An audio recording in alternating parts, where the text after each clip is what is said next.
নমস্কাৰ জিকে নিশ্চয় এটা নতুন ভিডিঅ'লৈ আপোনালোকক স্বাগতম জনাইছোঁ। আপোনালোকে জানে DHS নতুনকৈ থাৰ্ড গ্ৰেড পোষ্টৰ কাৰণে নটিফিকেশ্যন দিছিল আৰু কালিৰ পৰা অৰ্থাৎ 12 ছেপ্টেম্বৰৰ পৰা অনলাইন ফৰ্ম ফিল আপ আৰম্ভ হৈছে। আৰু আজি আমি এই ভিডিঅ'টোত DHS যি থাৰ্ড গ্ৰেড পোষ্টৰ কাৰণে নটিফিকেশ্যন দিছিল সেই নটিফিকেশ্যনখনত কি বিষয়বস্তু আছে কি আছে তাৰ ওপৰত আমি আজি এই ভিডিঅ'টো ডিসকাস কৰিম। DHS অৰ্থাৎ ডাইৰেক্টৰ অফ হেল্থ সাৰ্ভিসেছে মুঠ 191টা পোষ্টৰ কাৰণে নটিফিকেশ্যন দিছে। এই ভ্যাকেন্সি কেইটা তিনিটা ভাগত দিছে: health educator, junior assistant, account assistant cum LDA আৰু বেসিক হেল্থ ওয়াৰ্কাৰ। এই তিনিটা ভাগত দিছে। আহক আমি নটিফিকেশ্যনটো চাই লওঁ।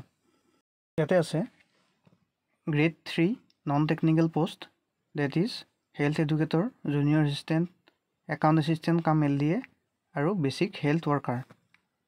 The online application form shall be available from 12 ছেপ্টেম্বৰৰ পৰা 21 ছেপ্টেম্বৰলৈকে ৰাতি 12টা বজালৈকে।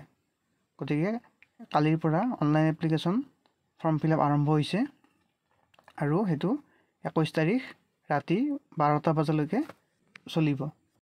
গতিকে নাম্বাৰ অফ ভ্যাকেন্সি আছে হেল্থ এডুকেটৰৰ কাৰণে নাম্বাৰ অফ পোষ্ট ভ্যাকেন্ট আছে 78টা, তাৰে 40টা আনৰিজাৰ্ভ, 5টা SCৰ কাৰণে, 8টা ST প্লেইনছ আৰু ST হিলছৰ কাৰণে 4টা, OBC MOBCৰ কাৰণে 20টা আৰু টি ট্ৰাইব আৰু আদিবাসী কমিউনিটিৰ কাৰণে এটা পোষ্ট আৰু PWBDৰ কাৰণে 3টা পোষ্ট ৰিজাৰ্ভ আছে। তাৰ পাছত জুনিয়ৰ এছিষ্টেণ্ট কাম LDAৰ কাৰণে 72টা পোষ্ট টোটেল, তাৰে আনৰিজাৰ্ভ আছে 36টা, SCৰ কাৰণে ৰিজাৰ্ভ আছে 6টা, ST প্লেইনছৰ কাৰণে 7টা, ST হিলছৰ কাৰণে 4টা, OBC MOBCৰ কাৰণে 18টা, টি ট্ৰাইব আৰু আদিবাসী কমিউনিটিৰ কাৰণে এটা আৰু PWDৰ কাৰণে 3টা পোষ্ট ৰিজাৰ্ভ আছে। আৰু তাৰ পাছত বেসিক হেল্থ ওয়াৰ্কাৰ BHW, তাৰে নম্বৰ অফ পোষ্ট ভ্যাকেন্ট আছে 41টা। এই 41টা পোষ্টৰ ভিতৰত আনৰিজাৰ্ভ হ'ল 21টা, SCৰ কাৰণে ৰিজাৰ্ভ হ'ল 3টা, ST প্লেইনছৰ কাৰণে 4টা, হিলছৰ কাৰণে 2টা, OBC MOBCৰ কাৰণে 11টা আৰু টি ট্ৰাইব আৰু আদিবাসীৰ কাৰণে কোনো ৰিজাৰ্ভ নাই আৰু PWDৰ কাৰণে 2টা পোষ্ট ৰিজাৰ্ভ কৰা হৈছে। লগতে গভৰ্ণমেণ্টৰ ৰুল অনুসৰি ওমেন্সৰ কাৰণেও পোষ্ট ৰিজাৰ্ভ কৰা আছে। The number of post mention is indicative only and may vary at the time of final selection on either side. মানে ইয়াতে যিকেইটা পোষ্ট মেনশ্যন কৰা আছে সেইটো ফাইনেল চিলেকশ্যনৰ সময়ত চেঞ্জো হ'ব পাৰে বা কমিবও পাৰে বা বাঢ়িবও পাৰে। The process is subject to government approval. Government approval অনুসৰি পোষ্টৰ সাল সলনি হ'ব পাৰে। ইয়াতে পোষ্টকেইটাৰ এডুকেশ্যনেল কোৱালিফিকেশ্যন দিয়া আছে। গতিকে হেল্থ এডুকেটৰৰ কাৰণে graduate in any discipline from government recognise university and applicant must possess minimum 6 month diploma in computer application. মানে গ্ৰেজুৱেট হ'ব লাগিব আৰু মিনিমাম 6 মাহৰ কম্পিউটাৰ এপ্লিকেশ্যন থাকিব লাগিব আৰু তাৰ পে স্কেল হ'ল 14,000ৰ পৰা 70,000 টকা আৰু গ্ৰেড পে হ'ল 7,600।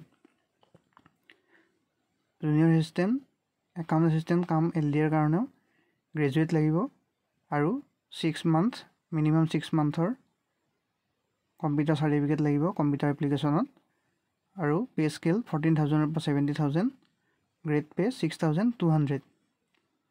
ঠিক তেনেদৰে বেসিক হেল্থ ওয়াৰ্কাৰৰ সেম গ্ৰেজুৱেট হ'ব লাগিব আৰু 6 মাহৰ কম্পিউটাৰ এপ্লিকেশ্যনত ডিপ্ল'মা লাগিব। গ্ৰেড পেও সেম হয়, পে স্কেলটো সেম হয় 14,000ৰ পৰা 70,000 আৰু গ্ৰেড পেটো হ'ল 5,600। নেক্সট দিয়া আছে এলিজিবিলিটি ক্ৰাইটেৰিয়া। তাত কেণ্ডিডেটসকলে নিজৰ ভেলিড এমপ্লয়মেণ্ট এক্সচেঞ্জ ৰেজিষ্ট্ৰেশ্যন কাৰ্ডখন আপলোড কৰিব লাগিব। তাৰ পাছত যিসকলে এতিয়া গভৰ্ণমেণ্ট জব কৰি আছে তেওঁলোকে প্ৰেজেণ্ট এমপ্লয়াৰৰ পৰা নো অবজেকশ্যন চাৰ্টিফিকেট ছাবমিট কৰিব লাগিব at the time of document verification. তাৰ পাছত যিসকল পাৰ্চন উইথ ডিচেবিলিটি দিব্যাংগ লোক তেওঁলোকে ভেৰিফিকেশ্যনৰ সময়ত আৰু ফৰ্ম ফিল আপৰ সময়ত PWD চাৰ্টিফিকেট ছাবমিট কৰিব লাগিব।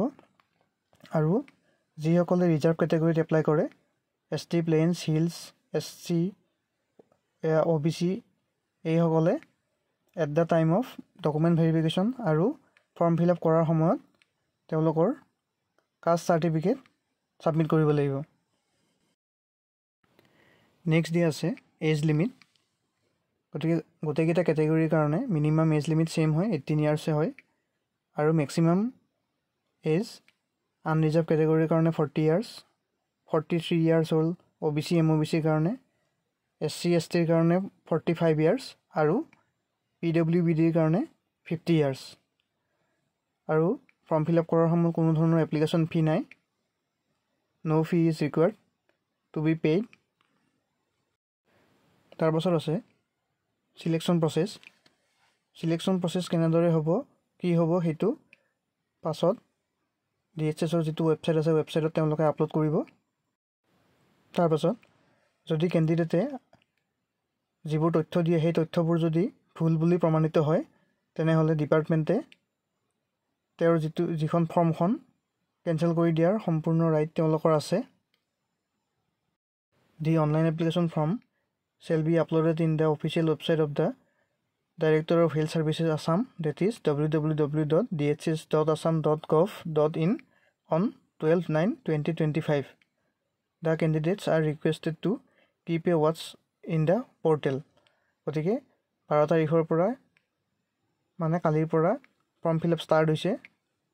গতিকে আপোনালোকে ফৰ্ম ফিল আপ কৰিব পাৰে।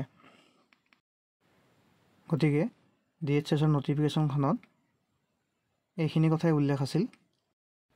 মই ইতিমধ্যে DHS এক্সামৰ কাৰণে কেইবাটাও ইম্পৰ্টেণ্ট টপিকৰ ওপৰত ভিডিঅ' বনাই আপলোড কৰিছোঁ, যেনে কম্পিউটাৰৰ ওপৰত, হিষ্ট্ৰীৰ ওপৰত আৰু জেনেৰেল নলেজৰ ওপৰত কেইবাটাও ভিডিঅ' মই আপলোড কৰিছোঁ।